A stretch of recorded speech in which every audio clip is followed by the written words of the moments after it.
como monstruos que se comen todo, que tienen cabeza y barriga pero no corazón. Como madre les pregunto, ¿cuántos niños matan por día? El objetivo de esa marcha era reclamarle al que estaba en la Casa de Gobierno justicia, era reclamarle defensa de la vida, era estar enfrente de un enemigo. Porque el enemigo no está más en la Casa de Gobierno. Entonces nosotros decíamos, ¿cómo hacemos para diferenciar? Para que la gente se dé cuenta que esto ya es diferente. Y tenemos que suspender la marcha de la resistencia. Y pensar que lo que me decían, a mí me parecía que no era verdad, que era demasiado. Y yo me decía, no mami, porque cuando ellos avanzan, se llevan todo. Y las madres fueron las primeras que me llamaron para decir que sí querían venir.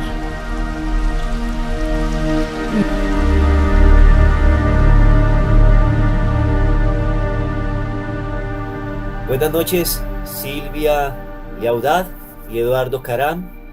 Para nosotros desde Colombia es un orgullo, un placer tenerlos en esta entrevista para la revista Vándalos.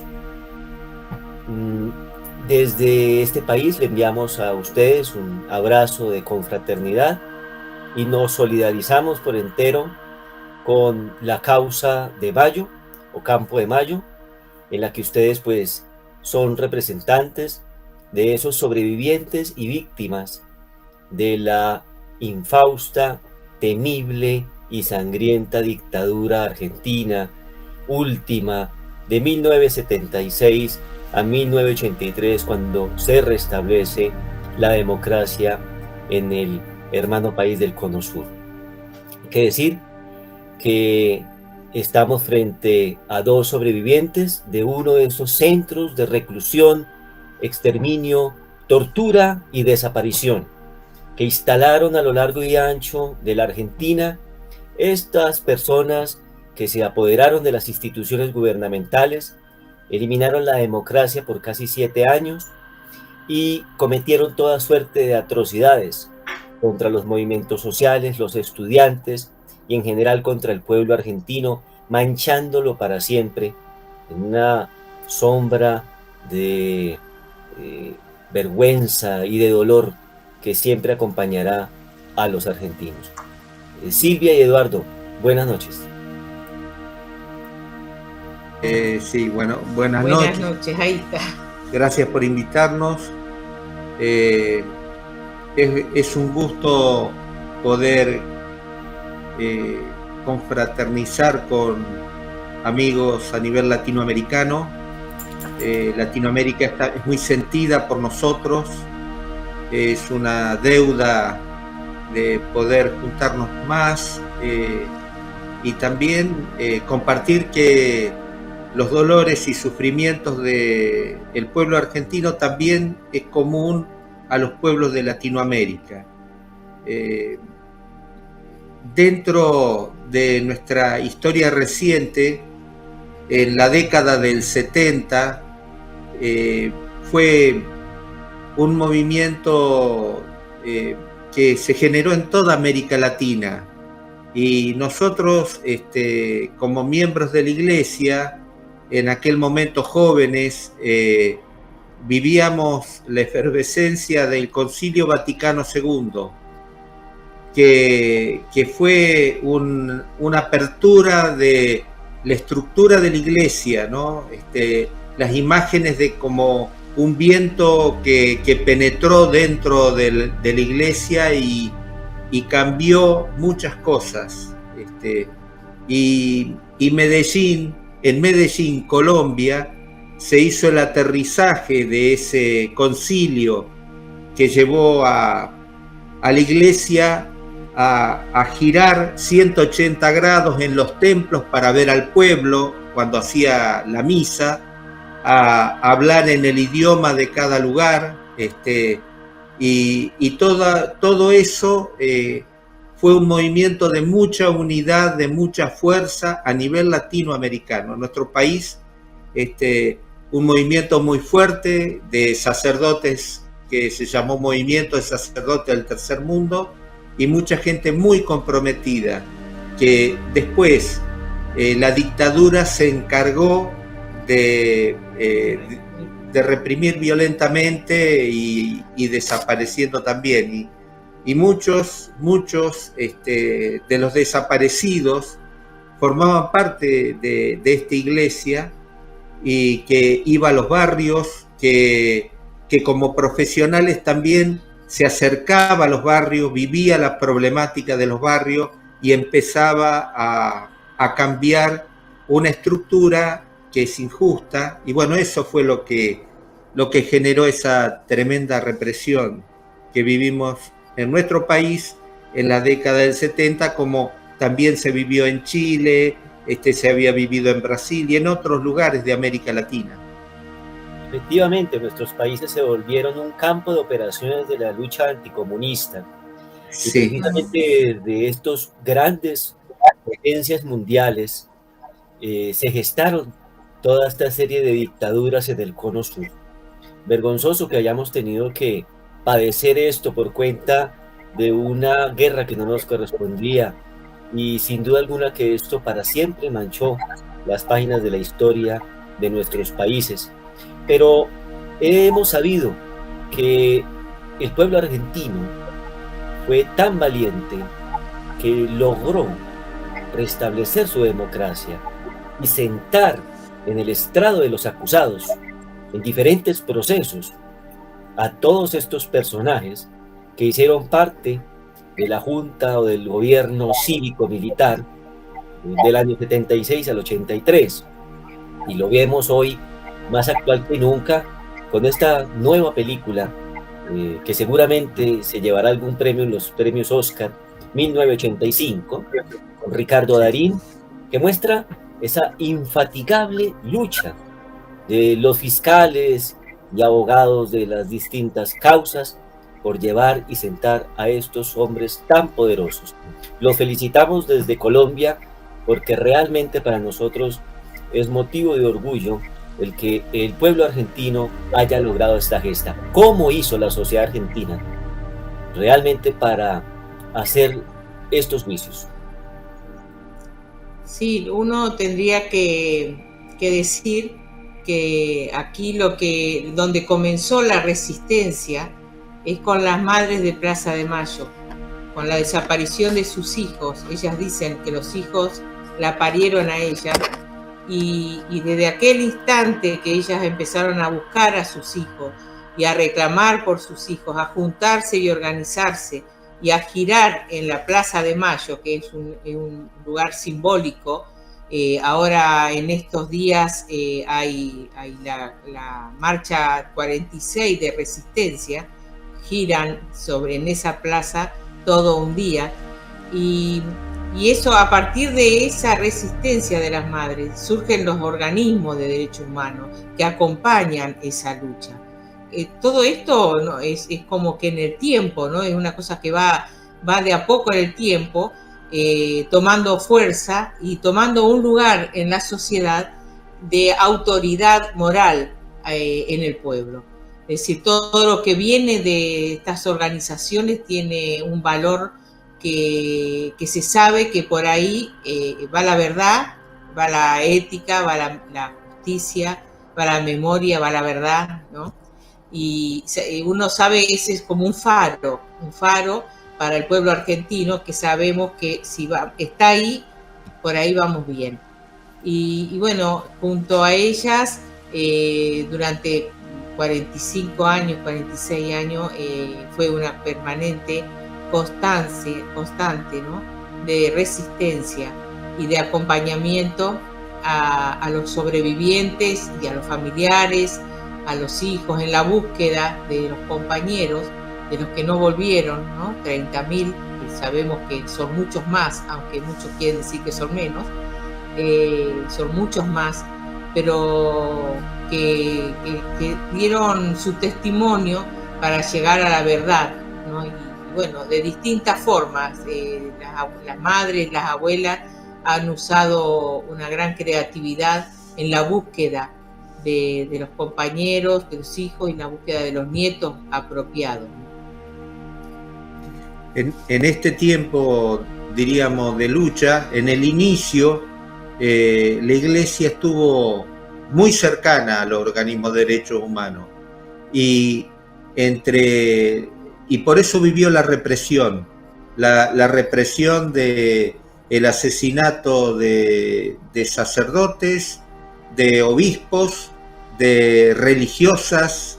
En el grupo inicial de las madres acompañaban, diríamos, religiosas ese grupo, y fueron desaparecidas, ¿no? En este caso eran Léonie Duquet y bueno, y otra religiosa, Alice Dumont y Léonie Duquet, y también Azucena Villaflor, que fue la primera presidenta de las Madres de Plaza de Mayo.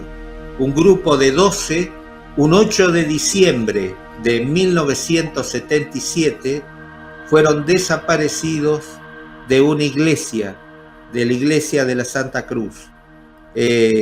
Con el transcurrir de los años se pudieron recuperar algunos cuerpos que fueron arrojados al mar, y eso fue también como un elemento causal, un elemento que generó mucha fuerza, el que esos cuerpos que fueron desaparecidos de una manera que era imposible que retornaran, el mar los devolvió. Entonces, bueno, como que en esta lucha hay muchos acontecimientos milagrosos que generan mucha fuerza. Es como que hay una presencia viva de las personas que lucharon en ese momento, ¿no? Y la palabra religiosa mártir, por ejemplo, porque nosotros consideramos que ellos son mártires, la palabra significa testigos de la fe, que eran testigos fieles de una fe. Y entonces son, diríamos, hechos que alimentan a la lucha que 46 años después seguimos realizando cotidianamente, este faro, como decía Silvia, que nos va guiando día a día y que nos va marcando un camino de memoria, verdad y justicia. Para nosotros es muy fuerte, es un ejemplo, y para el mundo también, porque el mundo las reconoce, ¿no? Reconoce las madres de Plaza de Mayo, los hechos que ha generado las abuelas de Plaza de Mayo, que diríamos, descubrieron cosas imposibles, como por ejemplo a los científicos decirle, bueno, se había descubierto el índice de paternidad, pero no existía el índice de abuelidad, y las abuelas viajaron a Estados Unidos y a los científicos que habían descubierto eso, ¿no? Cómo determinar a través de los genes el índice de paternidad, los conminaron a que avanzaran en el estudio de los índices de abuelidad, porque el papá y la mamá no vivían más, fueron desaparecidos, pero el nieto estaba vivo. Y entonces la ciencia, a través de algo que era imposible, no se había avanzado nunca en la historia del mundo, logró ese avance científico. Y eso se aplica hoy para reconocer en esos nietos la relación familiar genética con los abuelos, ¿no? Entonces, como ese hecho, muchos otros hechos que son inimaginables que pudieran ocurrir.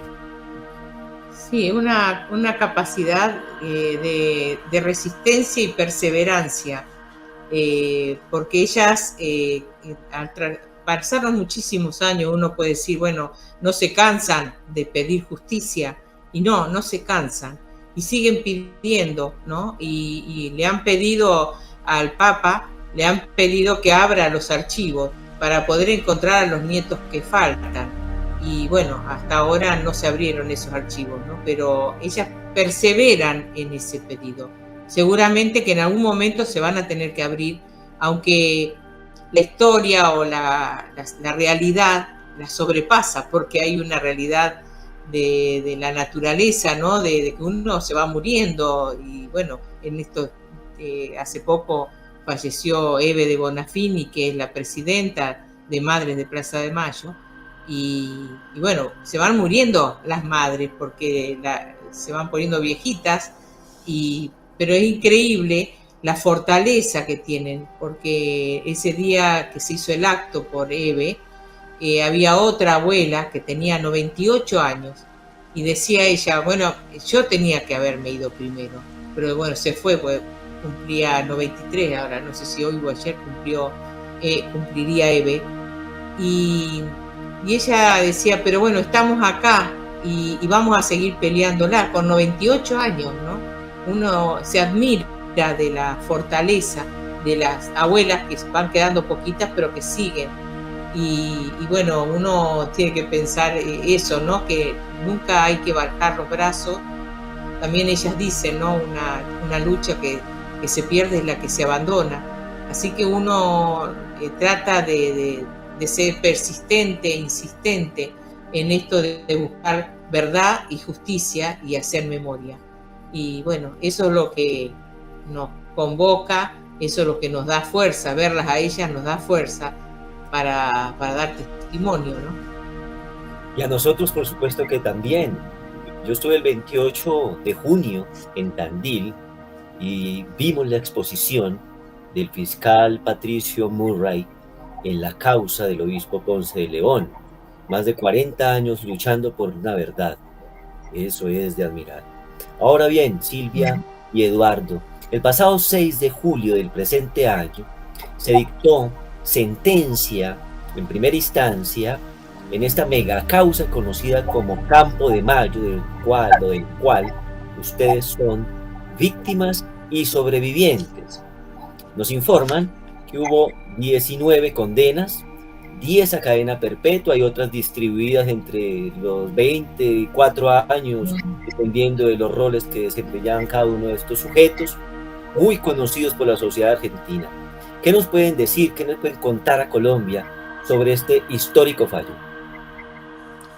Bueno, que declararon 765 testigos, que es un fallo que generó mucha alegría poder concretarlo, porque fueron muchísima cantidad de años los que transcurrieron hasta que pudo recolectarse diríamos todas las pruebas, y esto por supuesto que se inicia fundamentalmente en democracia, porque durante la dictadura era imposible actuar a nivel judicial de ninguna manera, no se aceptaban los habeas corpus, se perseguía a los que denunciaban.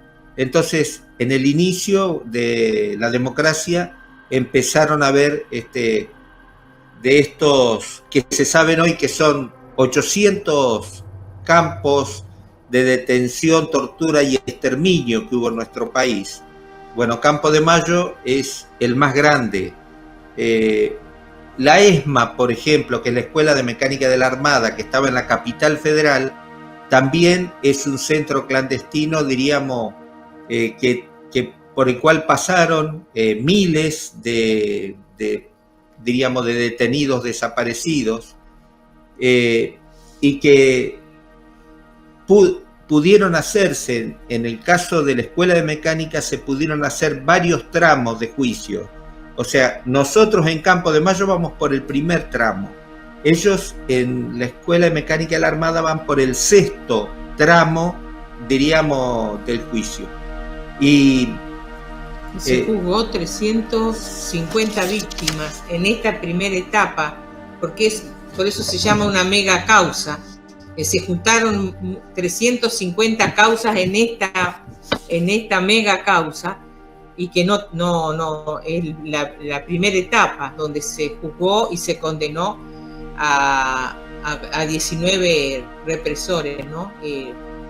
10 fueron perpetuas y los otros se repartieron, como decía, entre 22, hasta hay uno de 4 años la condena, que se van a apelar seguramente porque fueron parte de lesa humanidad, ¿no? De las torturas, ¿no?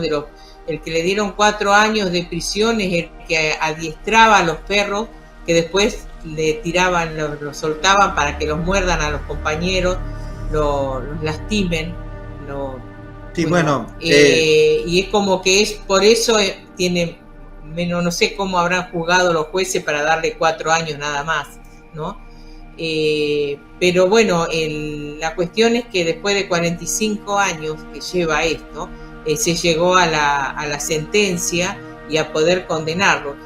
Por supuesto que muchos de ellos no llegaron, se murieron antes de, pero lo que uno decía cuando tenía que decir las últimas palabras, cuando daba su testimonio, es que hay un pueblo, una sociedad que ya los condena, ¿no? Y uno de alguna manera está en paz, porque aunque se mueran, están condenados socialmente, porque es como que se reafirma el nunca más, ¿no? Y hay un límite que no se puede pasar.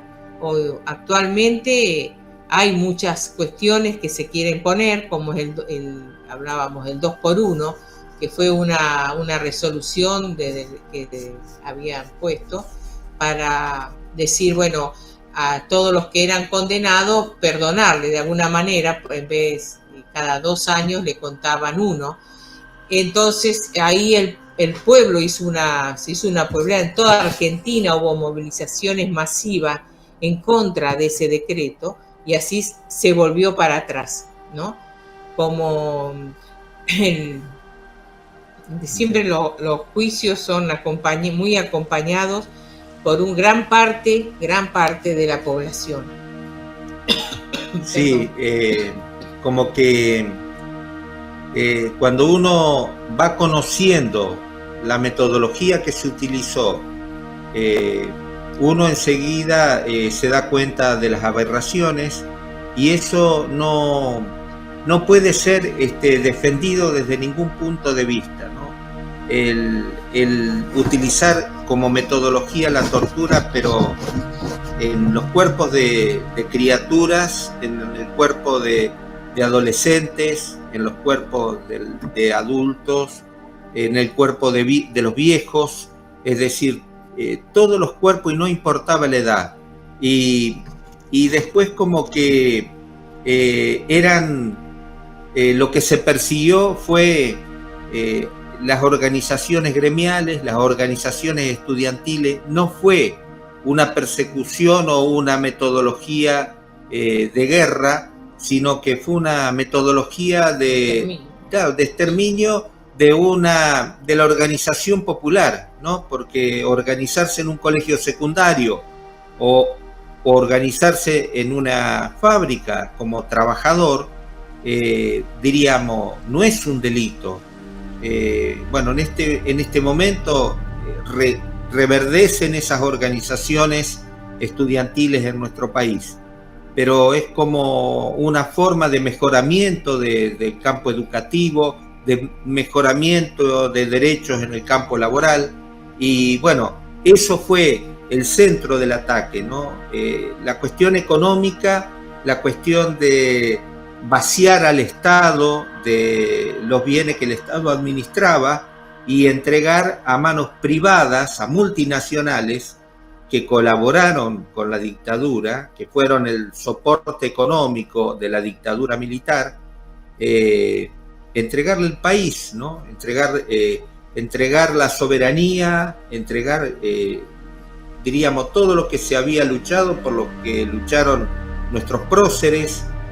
Entonces, como que ese retroceso que generó la dictadura fue a través de la lucha de las madres, ¿no? Y después de otros hechos, como por ejemplo la Guerra de las Malvinas, que también fue como un paso, diríamos, detrás de algo justamente de soberanía justa que tiene nuestro país, ¿no? Montarse en eso y generar una guerra que los que murieron fueron chicos de 18 años. A esos chicos mandaron en masa a las islas. Y diríamos como que ese fracaso de perder esa batalla, diríamos, de las Malvinas, como que generó una debilidad también en el gobierno militar. Ya no podía seguir haciendo más locuras y empezó a generarse una gran resistencia, diríamos, a través de las organizaciones gremiales y a través de otras organizaciones de derechos humanos que crecieron mucho en nuestro país. Se logró llegar a la democracia, la tan ansiada democracia. Hay que recordar para Colombia que esta dictadura se gestó luego de la muerte del general Juan Domingo Perón y la asunción en el poder de la vicepresidenta, que era su esposa, Isabel Martínez. Y obviamente en un clima de incertidumbre como el que generó la muerte de semejante líder argentino, pues se filtraron toda esta cantidad de individuos, todos estos sujetos oscuros, peligrosos, detrás de los cuales hay muy poderosos intereses que lograron hacerse con el poder y desaparecer y masacrar a tantas personas en su país. Pero quería preguntarles precisamente por eso. A pesar de la represión, a pesar del negacionismo de algunos que insisten en evaluar o reevaluar las cifras, yo quiero preguntarles qué ha pasado, cómo están las causas judiciales contra estas empresas multinacionales, contra estos conglomerados económicos que financiaron a estos asesinos. Lentamente se avanza en ese campo también. Hay condenados de Mercedes-Benz, de la multinacional Mercedes-Benz, que también, diríamos, operaron en Campo de Mayo, ¿no? Era el centro de operación los militares, pero también las empresas tenían dentro de sus instalaciones centros clandestinos que ya están probados ante la justicia, ¿no? Como que todo se coordinaba en nuestro país, había una gran coordinación de la represión. Y entonces, en Campo de Mayo también iban los trabajadores, los delegados de Mercedes-Benz, de Ford Motor Argentina, de otras empresas, eran secuestrados y llevados a Campo de Mayo. Hay también algunos sobrevivientes y a través del testimonio de esos sobrevivientes se logró avanzar en el juicio a los que en ese momento eran responsables de estas empresas, ¿no? Algún juicio llegó hasta Estados Unidos, ¿no? Siguió en los estrados de Estados Unidos y como que es lento, muy lento, pero está presente en la memoria y está presente los nombres y apellidos que fueron en ese momento cómplices, estos empresarios que fueron cómplices. No, y algo que favoreció mucho a la conciencia y que es una de las cosas buenas de la pandemia, ¿no? Que los juicios y los testimonios se empezaron a transmitir por las redes, por Zoom, por YouTube, y entonces cualquiera desde distintos lugares o puntos del país podía presenciar los testimonios y el transcurrir del juicio, algo que antes de la pandemia era imposible porque solamente se podía escuchar en forma presencial, había que ir a anotarse, toda una serie de trabas para poder llegar y estar y escuchar, ¿no? En vez la pandemia abrió eso y cualquiera puede estar presente mientras los compañeros dan su testimonio y esto es muy importante para los jóvenes, ¿no? Porque estudiantes que pueden escuchar y ver los testimonios crea mucha conciencia escuchar el relato de lo que hemos vivido y lo que han vivido los compañeros, que es terrible, ¿no? Y eso, creo que eso ayuda a que es muy difícil, es decir, hay que ser muy rebuscado para negar una situación, ¿no? Pero bueno, Sí, yo quería decir también que no solamente todo este sector de la población, que es un sector que tiene mucho odio adentro, lo demostró con Perón, con Evita, pero viene mucho más atrás. Es una oligarquía que viene desde la época de Roca, que reprimió, masacró a los pueblos originarios del sur de la Patagonia. Nosotros somos de esta zona, y uno ve cómo la metodología cada vez más sutil, pero se repite, ¿no? Masacrar pueblos, separar las familias, a robarse o vender a los niños. Fue toda una historia muy drástica, muy triste para que todo este grupo de personas que son contados con los dedos de las manos, las familias que se apoderan de las tierras, se apoderan de las riquezas del país. Y hoy, bueno, son la Patagonia, si uno empieza, hay mapas que dicen, ¿no? Son más extranjeros los dueños de las tierras que los mismos argentinos, ¿no? Una cosa con respecto al juicio de 1985 que refleja la película, un detalle era que la televisión pública en aquel momento pudo transmitir el juicio, ¿no? Mientras se realizaba, pero hubo las defensas de los acusados logró que se transmitiera, pero sin sonido. Entonces uno veía una cámara fija, uno veía la espalda de un testigo que hablaba al tribunal, pero no se sabía lo que decía. Se transmitía, pero no servía de nada porque no se escuchaba.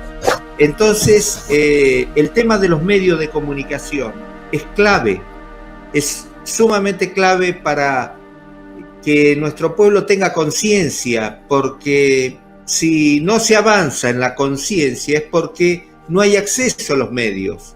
Información. Diríamos, las noticias son digitadas por pocas personas, la realidad tiene otras noticias y los medios transmiten generalmente cosas que dividen a la población y no cosas que junten a la población, ¿no? Estimulan ese negacionismo, es un mecanismo permanente en los medios.